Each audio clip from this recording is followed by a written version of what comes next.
Hardware and software in this video were provided as part of the MetaQuest Creator Program. Hey folks, welcome to another VR video. It's an exciting day. It is the first day of Meta's Connect event. Many thanks to the MetaQuest Creator Program for sponsoring some of my transportation and hotel costs so that I could attend MetaConnect and also sneak me in a day early. There was a special Press and Creator Day where we got to preview some of the exciting announcements that are happening right now as I'm posting this video as part of Mark Zuckerberg's keynote address. And one of the coolest things I got to try yesterday was the MetaQuest 3S. The MetaQuest 3S is the successor, if you will, to the MetaQuest 2 and the MetaQuest Pro. Now, sadly, both the MetaQuest 2 and MetaQuest Pro are going to be retiring sometime in the next few months. They're going to sell through the available stock, and then once those are sold, that's the last you're going to see of those in the market. But I will say, unlike when the Quest 3 came out and I was a little uncertain as to if people should just automatically upgrade from the Quest 2, I think the upgrade path from the Quest 2 or even the Quest Pro to the Quest 3S is a no-brainer.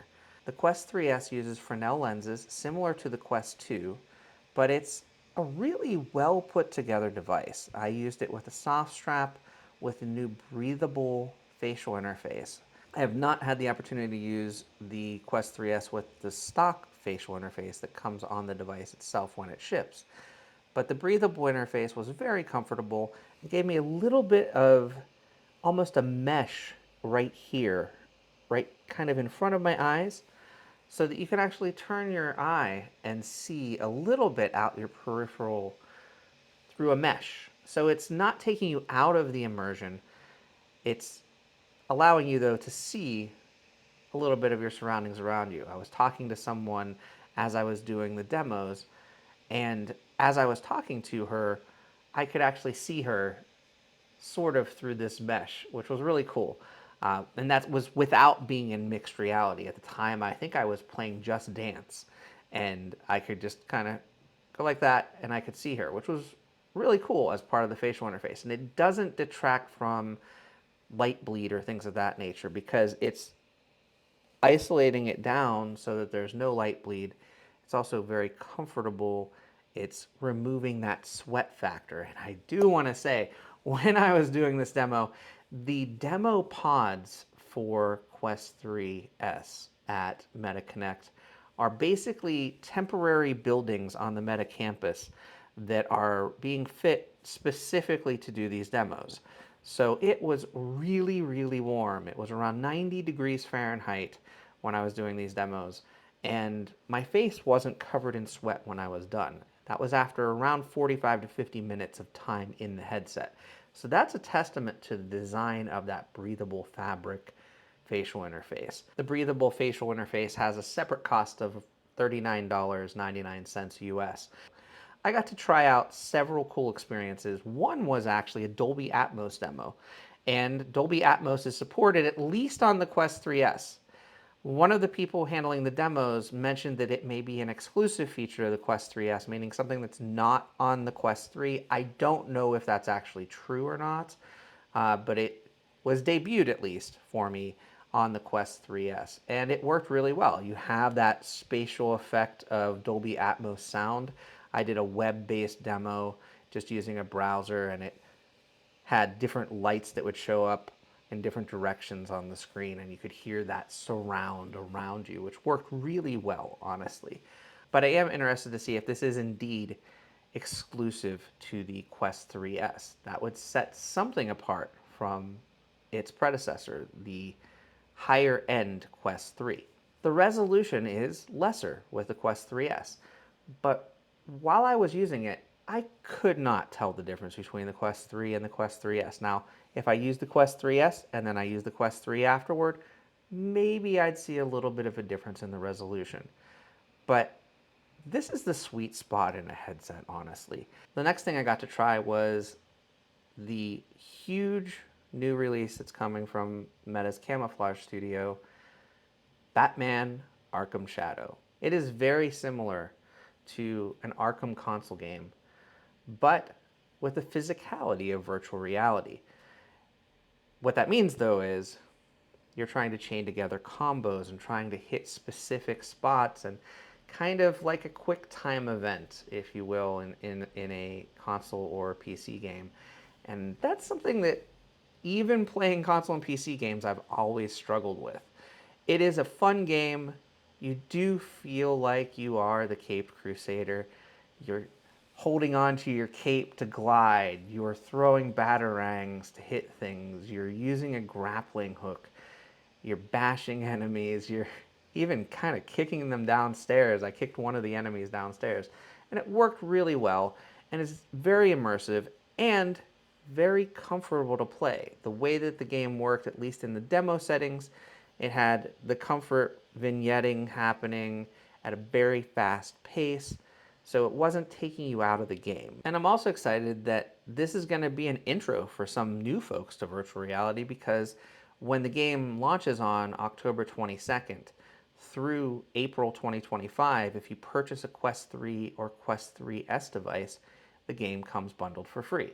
You also get 3 free months of MetaQuest Plus, which gives you both a library of games and 2 new games each month as a sample. A really cool thing that's happening with a lot of VR titles now is adding that social connection, adding that multiplayer ability.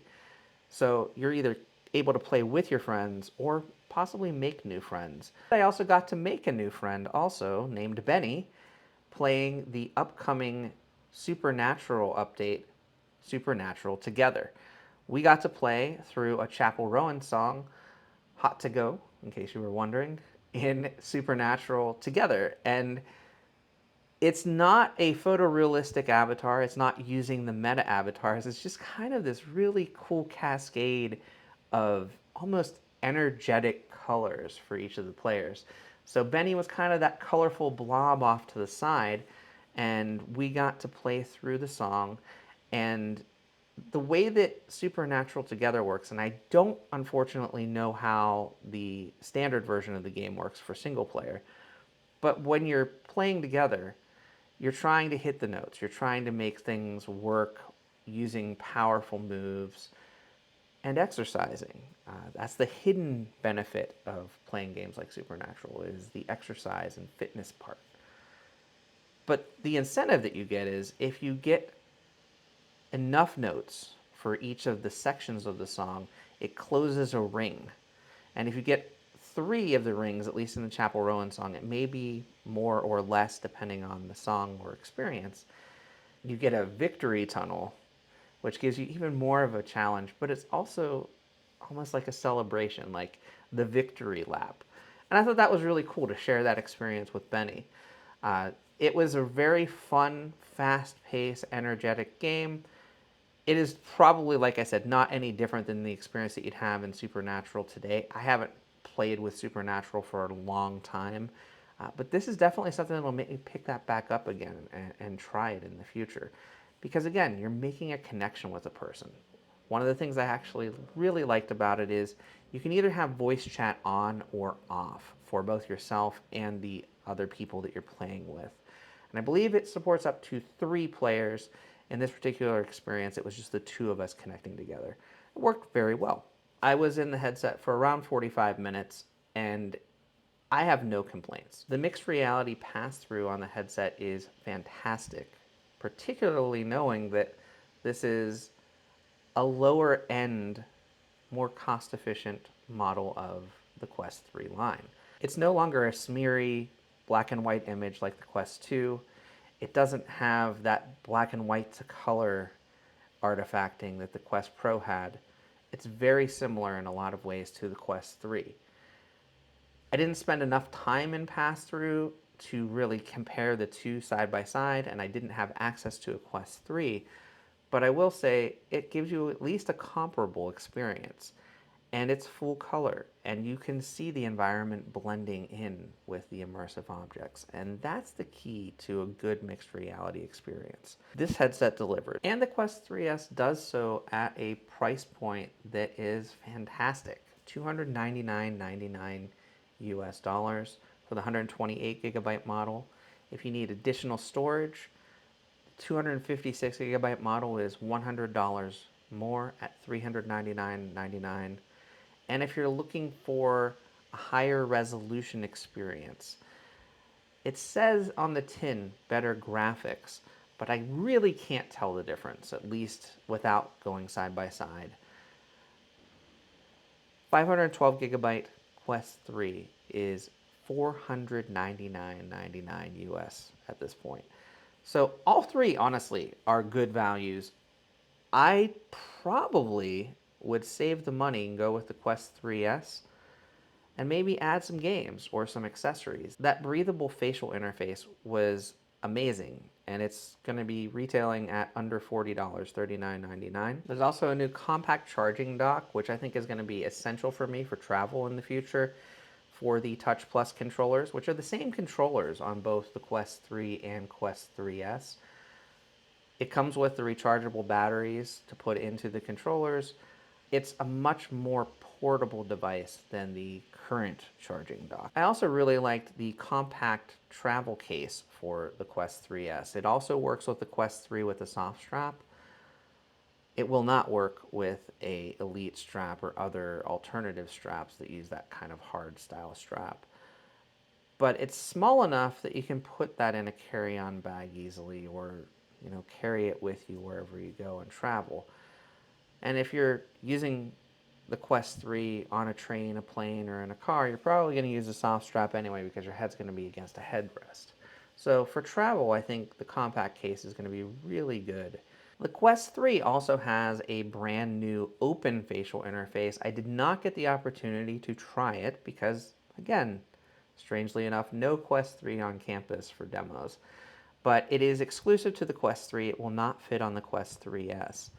And it's a little strange. It's got cutouts in the plastic, so it's still the same full facial interface, unlike the Quest Pro where it had just kind of a pad right here on your forehead. It's still distributing the weight, but there are openings on the sides, on the top, and on the bottom so that you can see the world around you. I'm interested to see how it works because I feel like that little bit of plastic alone might be distracting.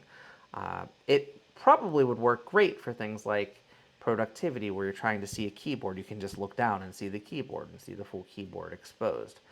But when you're trying to do mixed reality immersive experiences, I feel like that openness might be a little too much. And if you're trying to play those mixed reality experiences in a bright room, light bleed is probably going to occur pretty easily.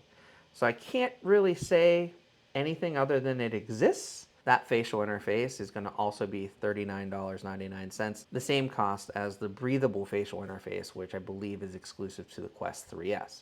The compact charging dock is going to be $59.99 US, and the compact carrying case is going to be $49.99 US. Additionally, if like me, you need prescription lens inserts, if your glasses aren't like mine and don't fit in the headset, Zenni Optical is going to be making prescription lens inserts for the Quest 3S.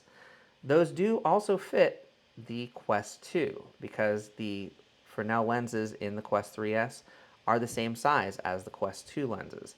I don't think, however, that they're the same lenses. The clarity in the Quest 3S definitely felt significantly better to me, at least in that one-time use, than the Quest 2, and the sweet spot may have been improved as well. So I think they may have fine-tuned those Fresnel lenses for the Quest 3S.